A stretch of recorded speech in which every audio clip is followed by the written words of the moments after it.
It was back in 2013 when I was stuck working my second year as a park ranger in the depths of New Hampshire's White Mountains.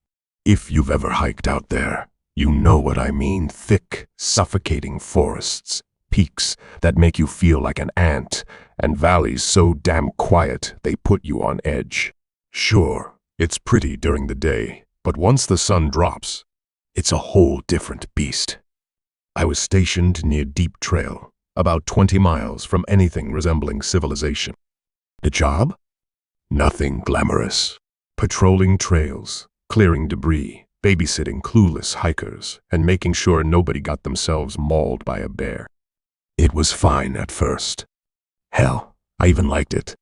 The quiet, the air, the feeling like I was doing something that mattered.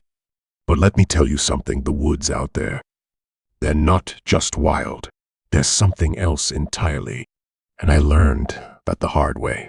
The first time I realized something was off, I was doing a late patrol on the old bridle path. That's when I saw it, a shadow darting between the trees, right at the edge of my vision. At first, I thought it was a hiker being an idiot. So I yelled, "Hey!" Trails closed, but whatever it was, it didn't stop. Didn't even slow down. When I swung my flashlight toward it, there was nothing there.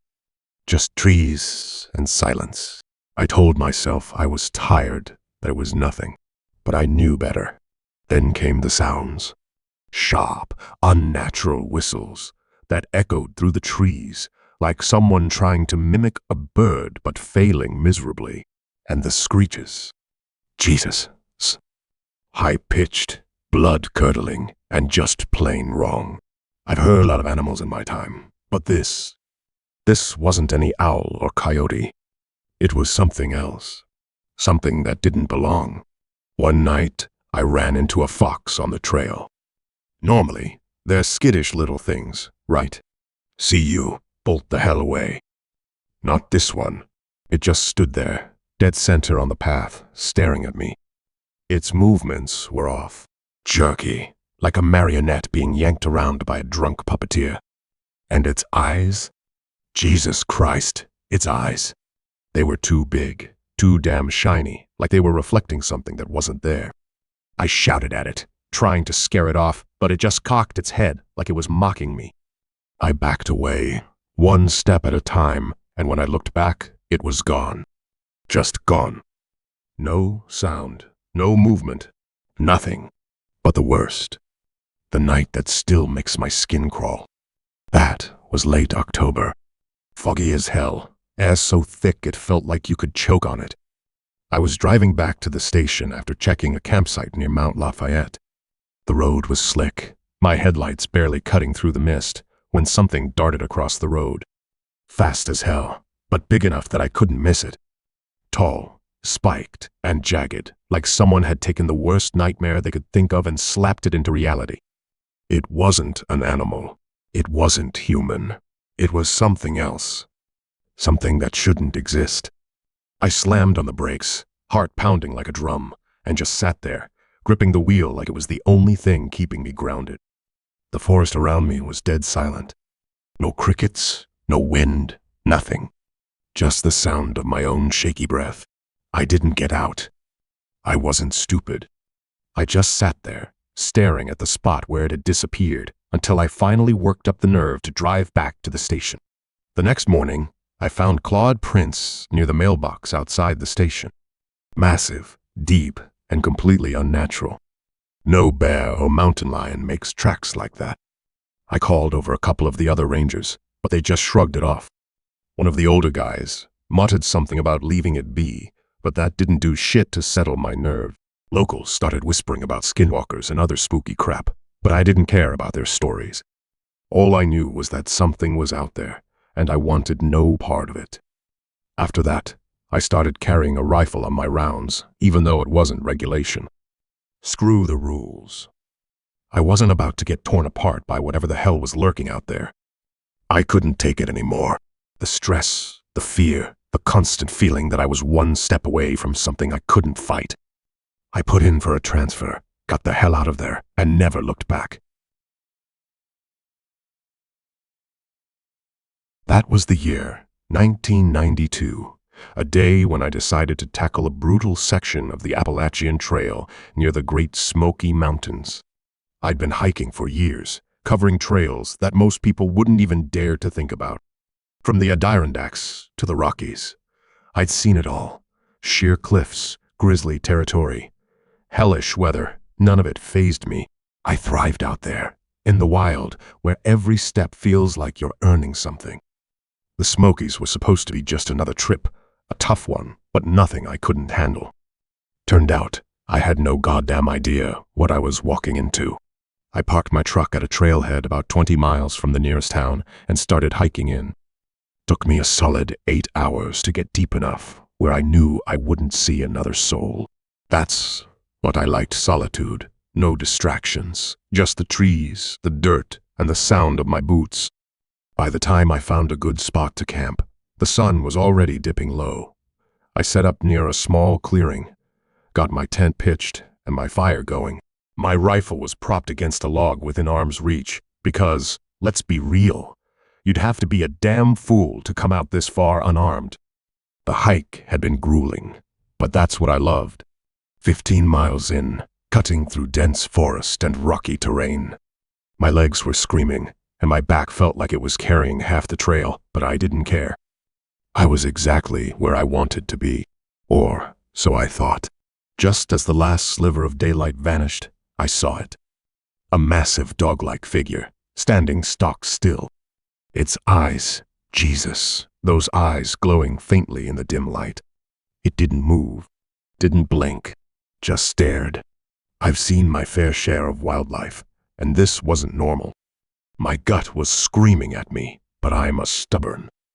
I grabbed a burning stick from the fire, waved it toward the thing, and yelled, "Get lost, you damn!"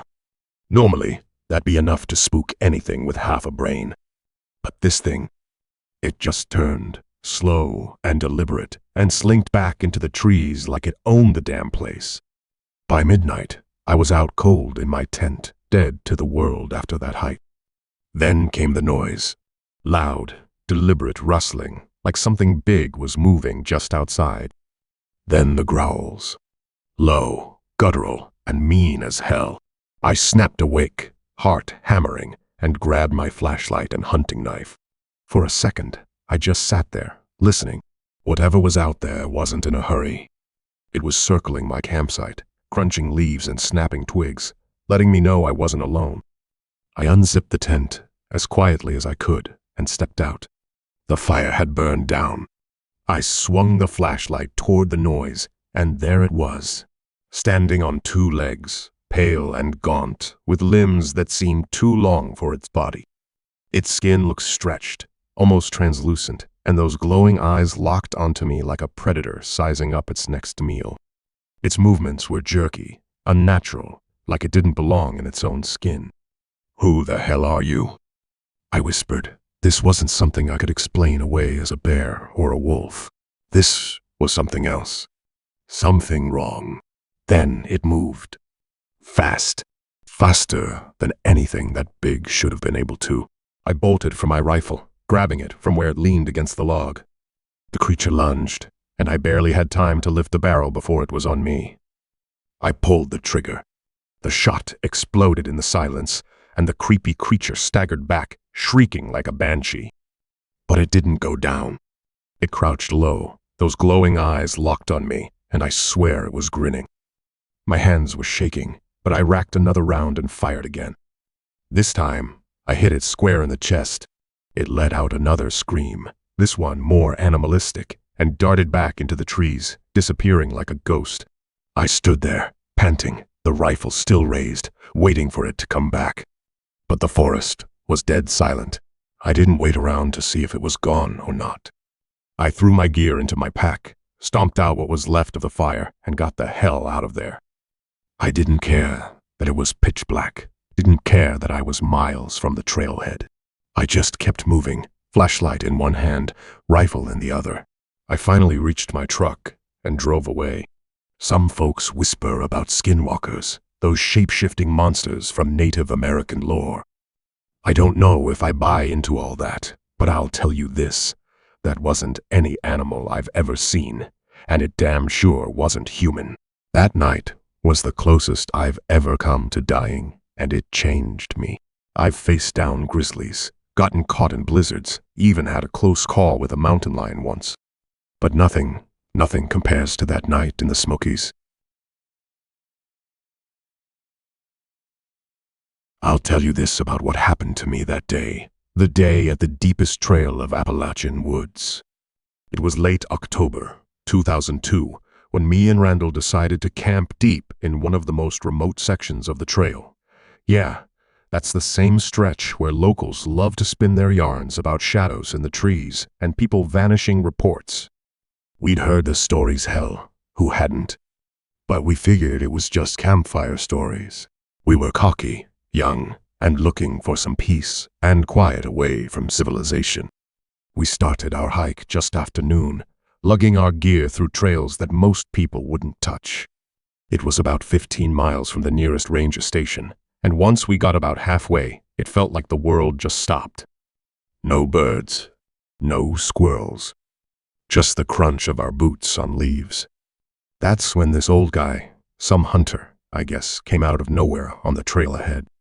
He looked us over, then said, "Why, old boys heading up past Cold Creek?"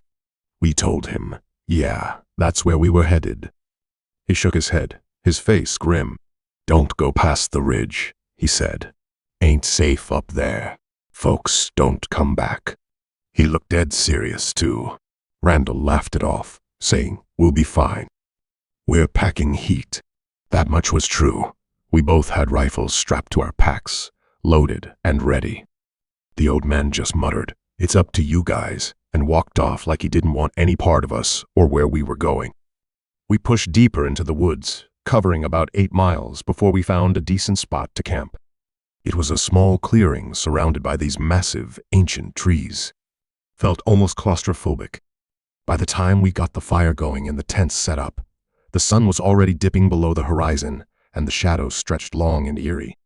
Randall was sitting by the fire, messing with a can of chili, while I wandered off a bit to take a leak. I'm telling you, the second I stepped out of the firelight, it felt like the woods swallowed me whole. It was pitch black, the kind of dark where you can barely see your hand in front of your face. As I was finishing up, I felt it, that damn chill. Not the kind that makes you shiver, but the kind that settles in your gut and twists. Something was off.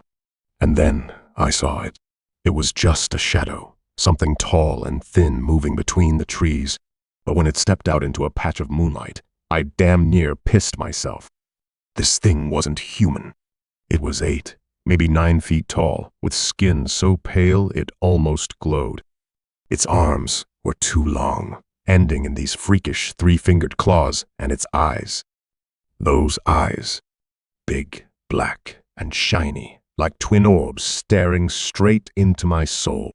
Its mouth was full of these jagged, needle-sharp teeth, and when it opened, it looked like it was grinning.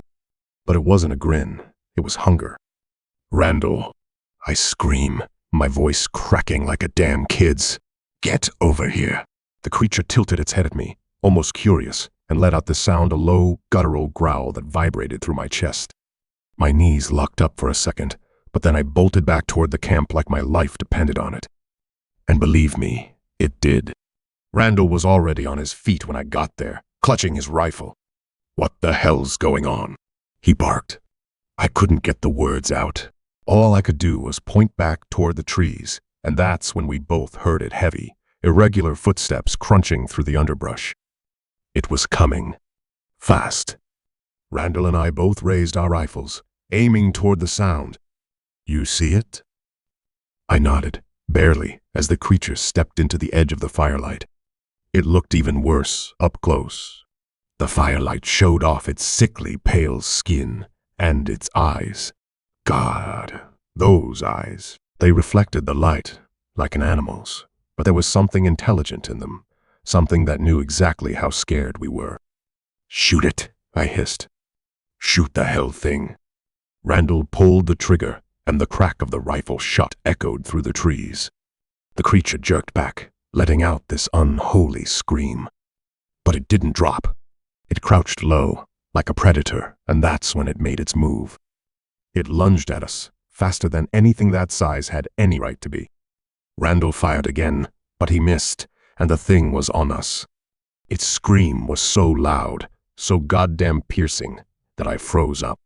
My hands went limp, and my rifle slipped out of my grip, clattering to the ground. I couldn't move, couldn't think. All I could do was stare as it closed the distance between us. "Run!" Randall shouted, shoving me toward the truck. Randall was right behind me, firing over his shoulder as we tore through the woods like our lives depended on it. The truck wasn't far, maybe a quarter mile. We finally broke through the trees and reached the truck. I dove into the driver's seat while Randall scrambled into the passenger side. I fired up the engine just as the creature burst out of the woods, slamming into the back of the truck with enough force to rock the whole damn vehicle. I slammed on the gas, fishtailing down the dirt road as the thing chased us, its massive figure clearly visible in the rearview mirror. It let out one last scream and then disappeared into the shadows as we sped away.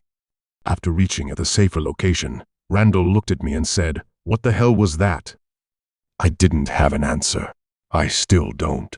I haven't been back to those woods since. That night was the deadliest, most terrifying experience of my life. If you're thinking about hiking the Smokies, do yourself a favor and stay the hell away from Cold Creek.